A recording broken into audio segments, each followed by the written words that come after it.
Reading by Gregg Margarite. Scrimshaw by Murray Leinster. The old man just wanted to get back to his memory, and the methods he used were gently hellish from the viewpoint of the others. Pop Young was the one known man who could stand life on the surface of the moon's far side, and therefore he occupied the shack on the big crack's edge above the mining colony there. Some people said that no normal man could do it, and mentioned the scar of a ghastly head wound to explain his ability. One man partly guessed the secret, but only partly. His name was Satel, and he had reason not to talk. Pop Young alone knew the whole truth, and he kept his mouth shut too. It wasn't anybody else's business. The shack and the job he filled were located in the medieval notion of the physical appearance of hell. By day the environment was heat and torment. By night, lunar night of course and lunar day, it was frigidity and horror. Once in 2 weeks, Earth time, a rocket ship came around the horizon from Lunar City with stores for the colony deep underground. Pop received the stores and took care of them. He handed over the product of the mine to be forwarded to Earth. The rocket went away again. Come nightfall, Pop lowered the supplies down the long cable into the big crack to the colony far down inside, and freshened up the landing field marks with magnesium marking powder if a rocket blast had blurred them. That was fundamentally all he had to do, but without him the mine down in the crack would have had to shut down. The crack, of course, was that gaping rocky fault which stretches 900 miles jaggedly over the side of the moon that Earth never sees. There is one stretch where it is a yawning gulf a full half-mile wide and unguessably deep. Where Pop Young's shack stood it was only 100 yards, but the colony was a full mile down in the wall. There's nothing like it on Earth, of course. When it was first found, scientists descended into it to examine the exposed rock strata and learned the history of the moon before its craters were made. But they found more than history. They found the reason for the colony, and the rocket landing field, and the shack. The reason for Pop was something else. The shack stood 100 feet from the big crack's edge. It looked like a dust heap 30 feet high, and it was. The outside was surface moon dust piled over a tiny dome to be insulation against the cold of night and shadow, and the furnace heat of day. Pop lived in it all alone, and in his spare time he worked industriously at recovering some missing portions of his life that Satel had managed to take away from him. He thought often of Satel, down in the colony underground. There were galleries and tunnels and living quarters down there. There were airtight bulkheads for safety and a hydroponic garden to keep the air fresh, and all sorts of things to make life possible for men on the moon. But it wasn't fun. Even underground, in the moon's slight gravity, a man is really adjusted to existence when he has a well-developed case of agoraphobia. With such an aid, a man can get into a tiny coffin-like cubbyhole and feel solidity above and below and around him, and happily tell himself that it feels delicious. Sometimes it does. But Satel couldn't comfort himself so easily. He knew about Pop up on the surface. He'd shipped out whimpering to the moon to get far away from Pop, and Pop was just about a mile overhead, and there was no way to get around him. It was difficult to get away from the mine anyhow. It doesn't take too long for the low gravity to tear a man's nerves to shreds. He has to develop kinks in his head to survive, and those kinks... The first men to leave the colony had to be knocked cold and shipped out unconscious. They'd been underground and in low gravity long enough to be utterly unable to face the idea of open spaces.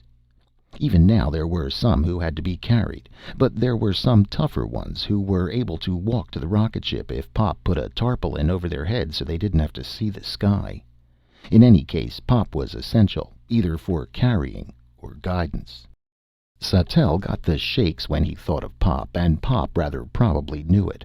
Of course, by the time he took the job tending the shack, he was pretty certain about Satel. The facts spoke for themselves. Pop had come back to consciousness in a hospital with a great wound in his head and no memory of anything that had happened before that moment. It was not that his identity was in question. When he was stronger, the doctors told him who he was, and as gently as possible what had happened to his wife and children. They'd been murdered after he was seemingly killed defending them. But he didn't remember a thing. Not then. It was something of a blessing. But when he was physically recovered, he set about trying to pick up the threads of the life he could no longer remember. He met Satel quite by accident. Satel looked familiar. Pop eagerly tried to ask him questions, and Satel turned gray and frantically denied that he'd ever seen Pop before. All of which happened back on Earth and a long time ago. It seemed to Pop that the sight of Satel had brought back some vague and cloudy memories. They were not sharp, though, and he hunted up Satel again to find out if he was right. And Satel went into a panic when he returned. Nowadays, by the big crack, Pop wasn't so insistent on seeing Satel, but he was deeply concerned with the recovery of the memories that Satel helped bring back. Pop was a highly conscientious man. He took good care of his job. There was a warning bell in the shack, and when a rocket ship from Lunar City got above the horizon and could send a tight beam, the gong clanged loudly, and Pop got into a vacuum suit and went out of the airlock. He usually reached the moondozer about the time the ship began to break for landing, and he watched it come in. He saw the silver needle in the sky fighting momentum above a line of jagged crater walls. It slowed and curved down as it drew nearer. The pilot killed all forward motion just above the field and came steadily and smoothly down to land between the silvery triangles that marked the landing place. Instantly the rockets cut off. Drums of fuel and air and food came out of the cargo hatch, and Pop swept forward with the dozer. It was a miniature tractor with a gigantic scoop in front. He pushed a great mound of talc-fine dust before him to cover up the cargo. It was necessary. With freight costing what it did, fuel and air and food came frozen solid, in containers barely thicker than foil. While they stayed at space shadow temperature, the foil would hold anything, and a cover of insulating moondust with vacuum between the grains kept even air frozen solid, though in sunlight. At such times Pop hardly thought of Satel. He knew he had plenty of time for that. He'd started to follow Satel knowing what had happened to his wife and children, but it was hearsay only. He had no memory of them at all, but Satel stirred the lost memories. At first Pop followed absorbedly from city to city to recover the years that had been wiped out by an axe blow. He did recover a good deal.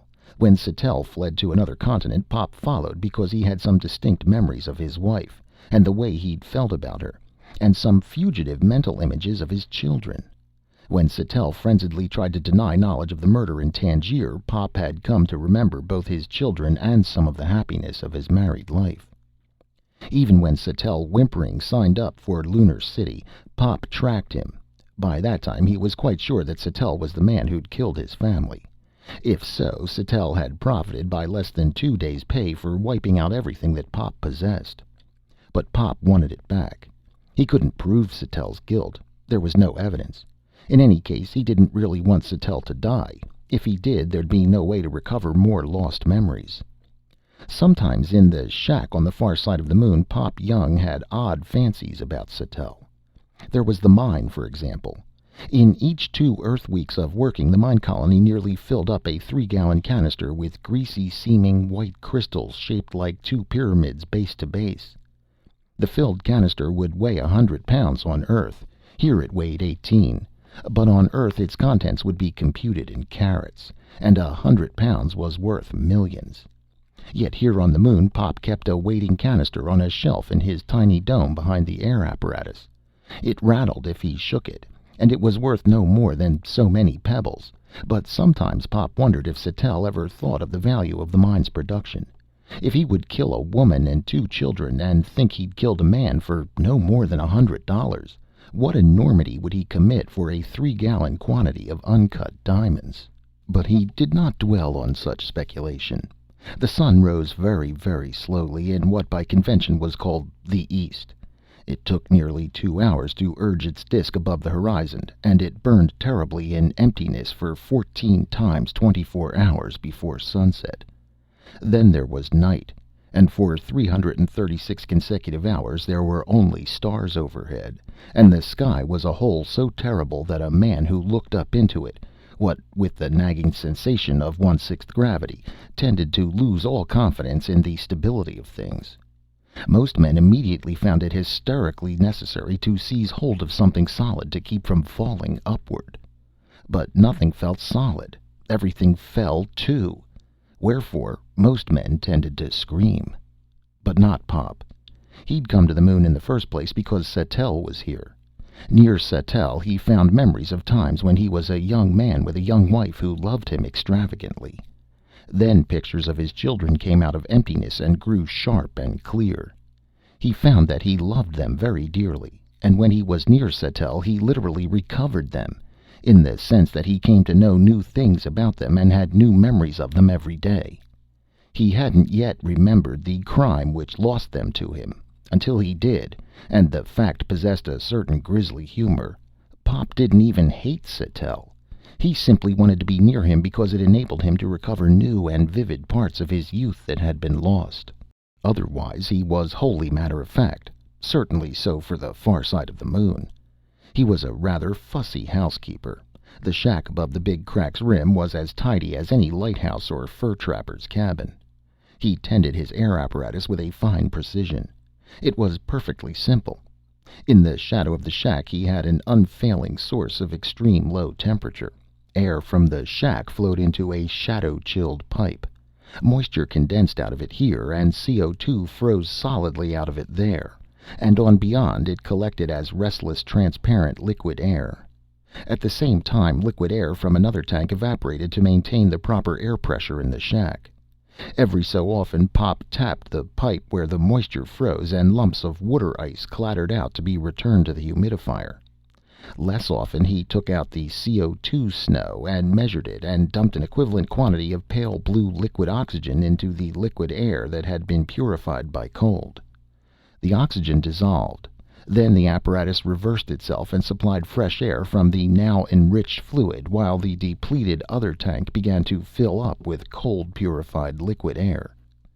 Outside the shack, jagged stony pinnacles reared in the starlight, and craters complained of the bombardment from space that had made them. But outside, nothing ever happened. Inside, it was quite different. Working on his memories one day, Pop made a little sketch. It helped a great deal. He grew deeply interested. Writing material was scarce, but he spent most of the time between two particular rocket landings getting down on paper exactly how a child had looked while sleeping, some 15 years before. He remembered with astonishment that the child had really looked exactly like that. Later he began a sketch of his partly remembered wife. In time, he had plenty, it became a really truthful likeness. The sun rose and baked the abomination of desolation which was the moonscape. Pop Young meticulously touched up the glittering triangles which were landing guides for the Lunar City ships. They glittered from the thinnest conceivable layer of magnesium marking powder. He checked over the moondozer. He tended the air apparatus. He did everything that his job and survival required, ungrudgingly. Then he made more sketches. The images to be drawn came back more clearly when he thought of Satel. So by keeping Satel in mind, he recovered the memory of a chair that had been in his forgotten home. Then he drew his wife sitting in it, reading. It felt very good to see her again. And he speculated about whether Satel ever thought of millions of dollars worth of new mined diamonds knocking about unguarded in the shack. And he suddenly recollected clearly the way one of his children had looked while playing with her doll. He made a quick sketch to keep from forgetting that.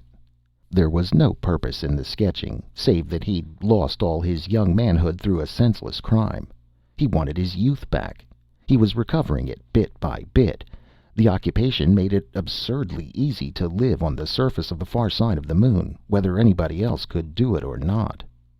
Satel had no such device for adjusting to the lunar state of things. Living on the moon was bad enough anyhow, then, but living 1 mile underground from Pop Young was much worse. Satel clearly remembered the crime Pop Young hadn't yet recalled. He considered that Pop had made no overt attempt to revenge himself because he planned some retaliation so horrible and lingering that it was worth waiting for. He came to hate Pop with an intense ferocity and fear. In his mind, the need to escape became an obsession on top of the other psychotic states normal to a moon colonist. But he was helpless. He couldn't leave. There was Pop. He couldn't kill Pop. He had no chance. And he was afraid. The one absurd, irrelevant thing he could do was write letters back to Earth. He did that. He wrote with the desperate, impassioned, frantic blend of persuasion and information and genius-like invention of a prisoner in a high-security prison, trying to induce someone to help him to escape. He had friends, of a sort, but for a long time his letters produced nothing. The moon swung in vast circles about the Earth, and the Earth swung sedately about the sun. The other planets danced their saraband. The rest of humanity went about its own affairs with fascinated attention. But then an event occurred which bore directly upon Pop Young and Satel, and Pop Young's missing years. Somebody back on Earth promoted a luxury passenger line of spaceships to ply between Earth and Moon. It looked like a perfect setup. 3 spacecraft capable of the journey came into being with attendant reams of publicity. They promised a thrill and a new distinction for the rich. Guided tours to Lunar. The most expensive and most thrilling trip in history. $100,000 for a 12-day cruise through space with views of the moon's far side and trips through Lunar City and a landing in Aristarchus, plus sound tapes of the journey and fame hitherto reserved for honest explorers. It didn't seem to have anything to do with Pop or Satel, but it did. There were just 2 passenger tours. The first was fully booked, but the passengers who paid so highly expected to be pleasantly thrilled and shielded from all reasons for alarm. And they couldn't be. Something happens when a self-centered and complacent individual unsuspectingly looks out of a spaceship port and sees the cosmos unshielded by mists or clouds or other aids to blindness against reality. It is shattering.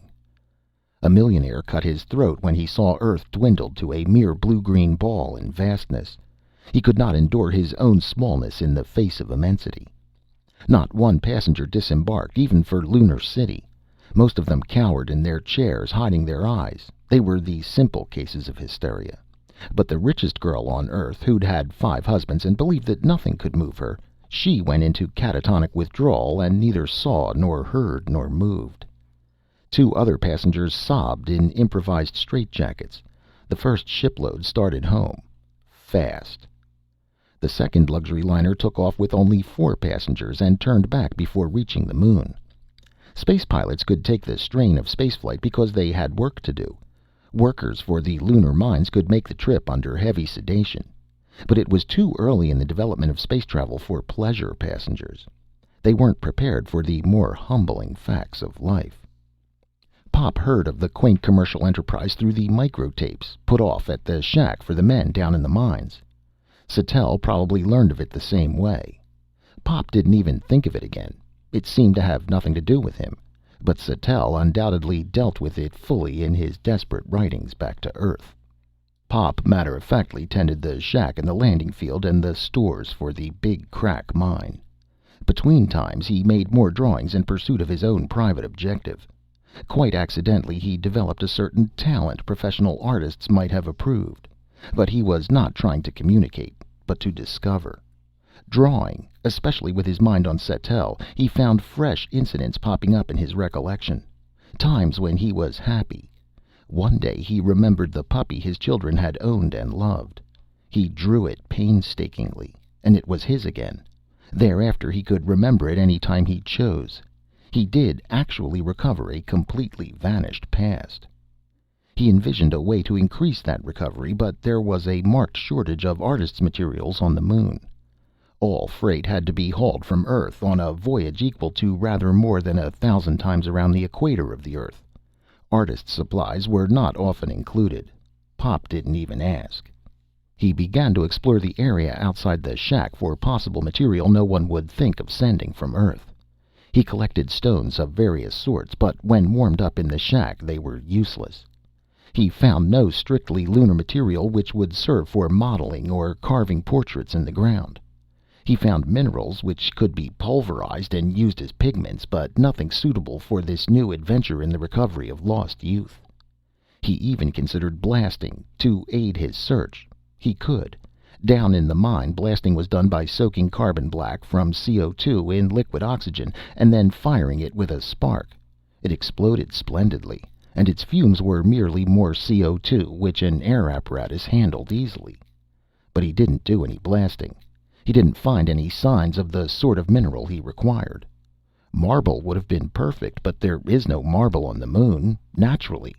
Yet Pop continued to search absorbedly for material with which to capture memory. Satel still seemed necessary, but... Early one lunar morning, he was a good 2 miles from his shack when he saw rocket fumes in the sky. It was most unlikely. He wasn't looking for anything of the sort, but out of the corner of his eye he observed that something moved, which was impossible. He turned his head, and there were rocket fumes coming over the horizon, not in the direction of Lunar City, which was more impossible still. He stared. A tiny silver rocket to the westward poured out monstrous masses of vapor. It decelerated swiftly. It curved downward. The rockets checked for an instant, and flamed again more violently, and checked once more. This was not an expert approach. It was a faulty one. Curving surfaceward in a sharply changing parabola, the pilot overcorrected and had to wait to gather down speed, and then overcorrected again. It was an altogether clumsy landing.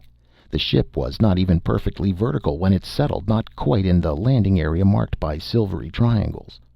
One of its tail fins crumpled slightly. It tilted a little when fully landed. Then nothing happened. Pop made his way toward it in the skittering, skating gait one uses in 1/6 gravity. When he was within half a mile, an airlock door opened in the ship's side, but nothing came out of the lock. No space-suited figure, no cargo came drifting down with the singular deliberation of falling objects on the moon.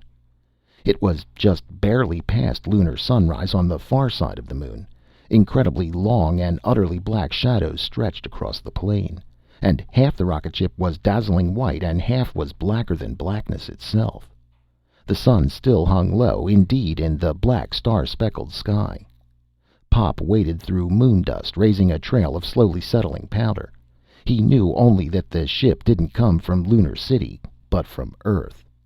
He couldn't imagine why. He did not even wildly connect it with what, say, Satel might have written with desperate plausibility about greasy-seeming white crystals out of the mine, knocking about Pop Young's shack in canisters containing 100 Earth-pounds weight of riches.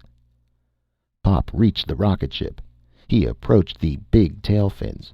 On one of them there were welded ladder rungs going up to the opened airlock door. He climbed. The airlock was perfectly normal when he reached it. There was a glass port in the inner door, and he saw eyes looking through at him. He pulled the outer door shut and felt the whining vibration of admitted air. His vacuum suit went slack about him. The inner door began to open, and Pop reached up and gave his helmet the practiced twisting jerk which removed it. Then he blinked. There was a red-headed man in the open door. He grinned savagely at Pop. He held a very nasty hand weapon trained on Pop's middle. "Don't come in," he said mockingly, "and I don't give a damn about how you are. This isn't social. It's business." Pop simply gaped. He couldn't quite take it in. "This," snapped the red-headed man abruptly, "is a stick-up." Pop's eyes went through the inner lock door. He saw that the interior of the ship was stripped and bare, but a spiral stairway descended from some upper compartment. It had a handrail of pure transparent water-clear plastic. The walls were bare insulation, but that trace of luxury remained. Pop gazed at the plastic, fascinated. The red-headed man leaned forward, snarling. He slashed Pop across the face with the barrel of his weapon. It drew blood. It was wanton, savage brutality. "Pay attention," snarled the red-headed man. "A stick-up, I said. Get it? You go and get that can of stuff from the mine. The diamonds. Bring them here. Understand?" Pop said numbly, "What the hell?" The red-headed man hit him again. He was nerve-racked, and therefore he wanted to hurt. "Move," he rasped. "I want the diamonds you've got for the ship from Lunar City. Bring 'em." Pop licked blood from his lips, and the man with the weapon raged at him. "Then phone down to the mine. Tell Satel I'm here and he can come on up. Tell him to bring any more diamonds they've dug up since the stuff you've got." He leaned forward. His face was only inches from Pop Young's. It was seamed and hard-bitten and nerve-racked. but any man would be quivering if he wasn't used to space or the feel of 1/6 gravity on the moon. He panted. "And get it straight. You try any tricks and we take off. We swing over your shack. The rocket blast smashes it. We burn you down. Then we swing over the cable down to the mine and the rocket flame melts it. You die and everybody in the mine dies. No tricks. We didn't come here for nothing." He twitched all over. Then he struck cruelly again at Pop Young's face. He seemed filled with fury, at least partly hysterical. It was the tension that space travel, then at its beginning, produced. It was meaningless savagery due to terror. But of course Pop was helpless to resent it. There were no weapons on the moon, and the mention of Satel's name showed the uselessness of bluff. He'd pictured the complete setup by the edge of the big crack. Pop could do nothing. The red-headed man checked himself, panting. He drew back and slammed the inner lock door. There was the sound of pumping. Pop put his helmet back on and sealed it.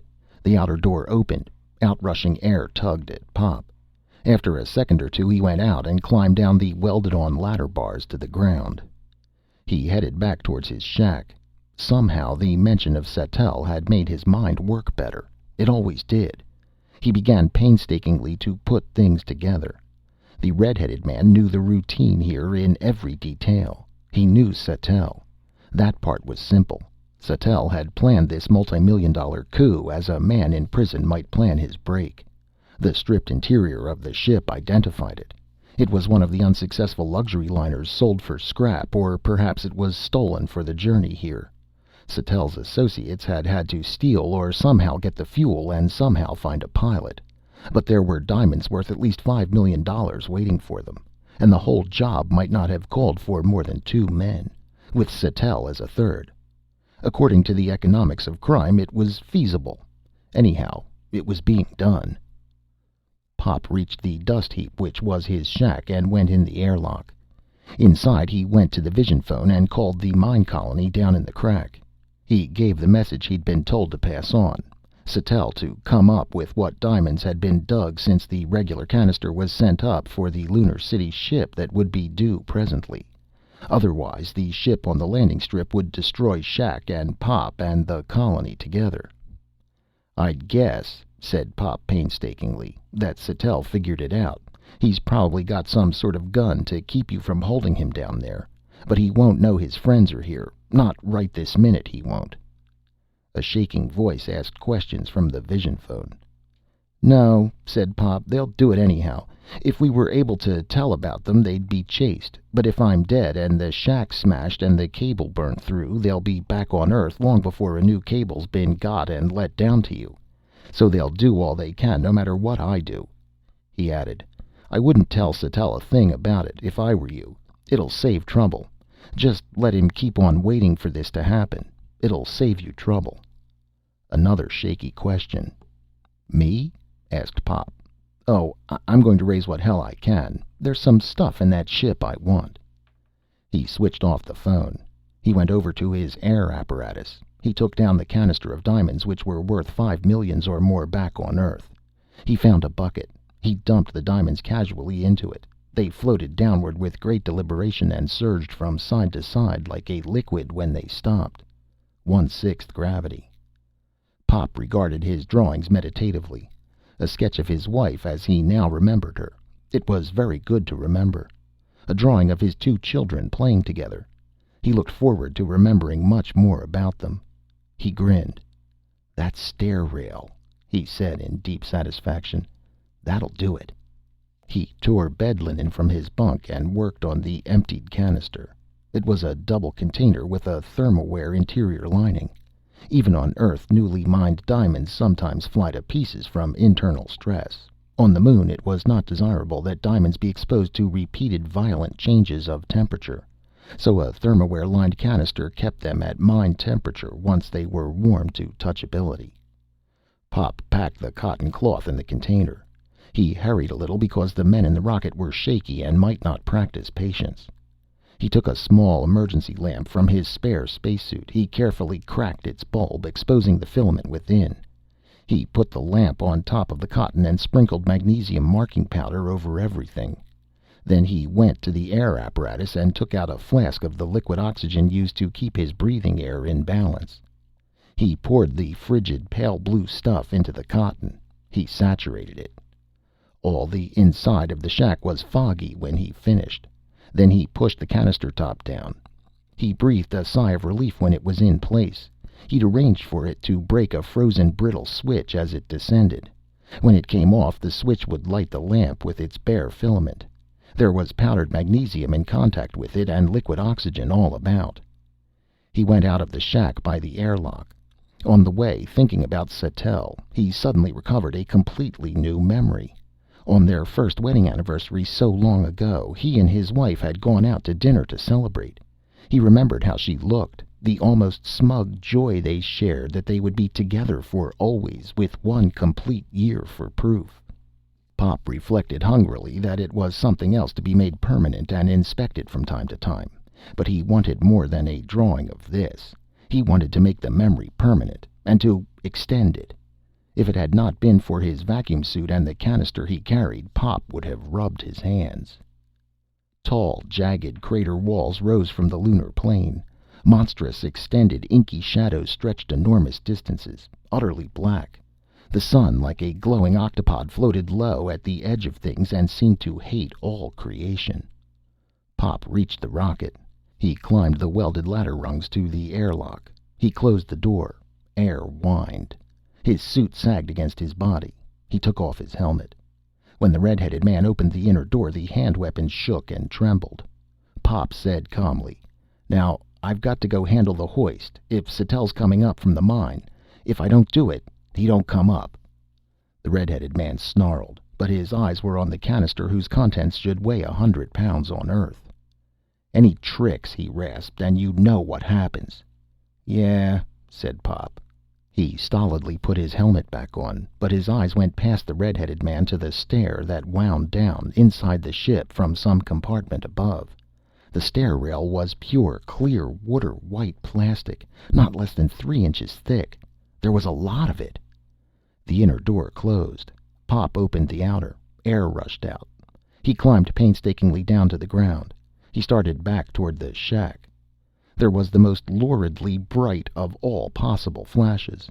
There was no sound, of course, but something flamed very brightly, and the ground thumped under Pop Young's vacuum boots. He turned. The rocket ship was still in the act of flying apart. It had been a splendid explosion. Of course, cotton sheeting in liquid oxygen is not quite as good an explosive as carbon black, which they use down in the mine. Even with magnesium powder to start the flame when a bare light filament ignited it, the canister bomb hadn't equaled, say, TNT. But the ship had fuel on board for the trip back to Earth, and it blew too. It would be minutes before all the fragments of the ship returned to the moon's surface. On the moon, things fall slowly. Pop didn't wait. He searched hopefully. Once a mass of steel plating fell only yards from him, but it did not interrupt his search. When he went back into the shack, he grinned to himself. The call light of the vision phone flickered wildly. When he took off his helmet, the bell clanged incessantly. He answered. A shaking voice from the mining colony panted. "We felt a shock. What happened? What do we do?" "Don't do a thing," advised Pop. "It's all right. I blew up the ship, and everything's all right. I wouldn't even mention it to Satel if I were you." He grinned happily down at the section of plastic stair rail he'd found not too far from where the ship exploded. When the man down in the mine cut off, Pop got out of his vacuum suit in a hurry. He placed the plastic zestfully on the table where he'd been restricted to drawing pictures of his wife and children in order to recover memories of them. He began to plan, gloatingly, the thing he would carve out of a 4-inch section of the plastic. When it was carved, he'd paint it. While he worked, he'd think of Satel, because that was the way to get back the missing portions of his life. The parts Satel had managed to get away from him. He'd get back more than ever now. He didn't wonder what he'd do if he ever remembered the crime Satel had committed. He felt somehow that he wouldn't get that back until he'd recovered all the rest. Gloating, it was amusing to remember what people used to call such artworks as he planned. When carved by other lonely men in other faraway places, they called those sculptures Scrimshaw. But they were a lot more than that.